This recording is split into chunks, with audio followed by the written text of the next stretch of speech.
میں ایک نا ٹپ دوں, میں نے ایک شیخ سے سنی تھی, بڑی مجھے تو اپنے لیے بڑا جیم لگا, اور یہ ایک نا اگر کوئی آپ میں سے چاہتا ہے تو اس کو غور سے سنیں. نمبر ون ایک ہی ہے, جو شخص چاہتا ہے کہ اپنی نماز میں خشوع لے کے آئے اور اس کو خشوع فیل ہو, وہ اپنی جنرل لائف میں خشوع لے کے آ جائے.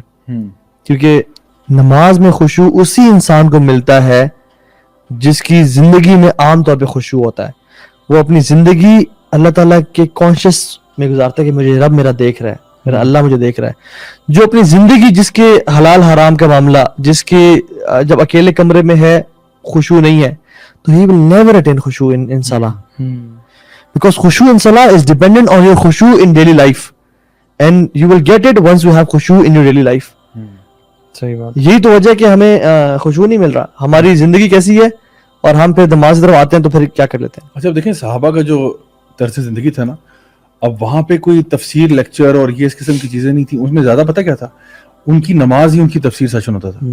اور صحابہ کا ایک یہ معمول بھی تھا, اور مطلب نبی کریم صلی اللہ علیہ وسلم کا بھی, کہ جب کوئی آیت بہت ہٹ ہو رہی ہے نا, اس کو ریپیٹ کرتے تھے. یعنی ایک آیت جو ہے اس کو ریپیٹ کیے جا رہے ہیں حتیٰ کہ لوگ جو ہے نا وہ کہتے تھے کہ آج ہمیں اس آیت کا مطلب سمجھ میں آ گیا. حالانکہ کچھ اور نہیں کہا, ہماری طرح نہیں کہ وہ بیٹھ کے تفسیروں کے اوپر سیشن ہو رہے ہیں اور بتا رہے ہیں اس کا یوں مطلب بھی ہو سکتا ہے, یوں بھی ہو سکتا ہے. وہ ایک آیت جس انداز میں پڑھی جا رہی ہے نا, جس انداز میں وہ پڑھی جا رہی ہے, جس انداز میں اس کی تلاوت کی جا رہی ہے اور بار بار کی جا رہی ہے, ہر سننے والے کو سمجھ میں آ گیا کہ اس کا مطلب کیا تھا. ہر سننے والے کو سمجھ میں آ گیا. تو یہ یعنی ایک صحابی گزرے حضرت عائشہ کے گھر کے حجرے سے باہر نا, اور انہوں نے دیکھا حضرت عائشہ تلاوت کر رہی ہیں اور ایک آیت ریپیٹ کر رہی ہیں, فَوَقَاهُمُ اللَّهُ شَرَّ ذَلِكَ الْيَوْمِ وَلَقَّاهُمْ نَظْرَةً وَسُرُورًا, کہ اللہ نے ان کو بچا لیا اس دن کے شر سے اور سرور میں اور اچھے باغات میں انٹر کر دیا. کہتے ہیں میں گزرا, کہتے ہیں میں اپنا کام وغیرہ کاج کر کے واپس آیا, and she was still crying and she was saying فَوَقَاهُمُ اللَّهُ شَرَّ ذَلِكَ الْيَوْمِ.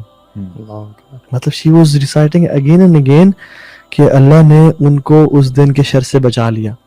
and you know she must be imagining کہ یا رب یہ ہمارے لیے کاش ہو جائے, کاش مجھے ان لوگوں میں سے بنا دے جو یہ کہہ رہے ہیں کہ فَوَقَاهُمُ اللَّهُ شَرَّ ذَلِكَ الْيَوْمِ, ہمیں بچا لیا. ایسے میں بتاؤں کہ یہ سائیکولوجیکلی اسپیکنگ نا, اس طرح کی جو پریکٹس ہوتی ہے نا, یہ آپ اپنے آپ کو نا پہلے اس سچویشن میں لے کے آتے ہیں, آپ اپنے آپ کو اس انوائرمنٹ میں ڈالتے ہیں اور پھر آپ اس کو اپنی ریئلٹی بنا لیتے ہیں. مطلب کوئی بھی چیز اگر آپ جس کو کہتے ہیں نا کہ ویژولائز کرنا, لائک بہت بڑی بڑی جو اسپورٹس ٹیمز ہیں, بہت بڑے بڑے جو for example football teams ہیں یا اور ڈفرینٹ اسپورٹس کی جو ٹیمز ہیں, وہ پہلے پتہ ہے ان کے جو کوچز ہوتے ہیں نا, وہ ان کو ویژولائز کراتے ہیں کہ imagine lifting the cup in your hands, imagine becoming successful.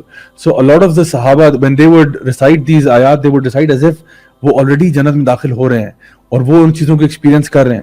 اور جب وہ اپنے آپ کو اس ویژول میں لے کے آتے ہیں نا, تو آٹومیٹکلی انسان کو لگتا ہے کہ یار اگر میں اپنے آپ کو یہاں دیکھ رہا ہوں تو اس کے لیے پھر مجھے آج کیا کرنا ہوگا. آٹومیٹکلی وہ اپنے آپ کو اس چیز کے لیے گیئر اپ کرتا ہے, اس کے اندر موٹیویشن پیدا ہوتی ہے, اس کے اندر وہ سب کچھ جذبہ پیدا ہوتا ہے. عمر بن خطاب جو ہے رضی اللہ عنہ, وہ کہا کرتے تھے کہ نماز کے اندر نہ رویا کرو, اور اگر رو نہیں سکتے نا تو رونے والی شکل بنا لیا کرو. اور آپ کو پتا ہے کہ میں پبلک اسپیکنگ جب سکھاتا ہوں تو اس میں یہ چیز بتاتا ہوں کہ fake it till you make it, right.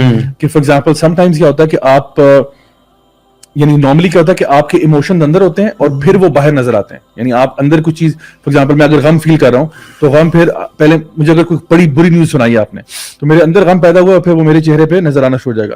یا اگر مجھے کچھ آپ نے خوشی کی بات بتائی تو میں نے اندر خوشی محسوس کی ہے, پھر وہ خوشی میرے چہرے سے نظر آ رہی ہے آپ کو.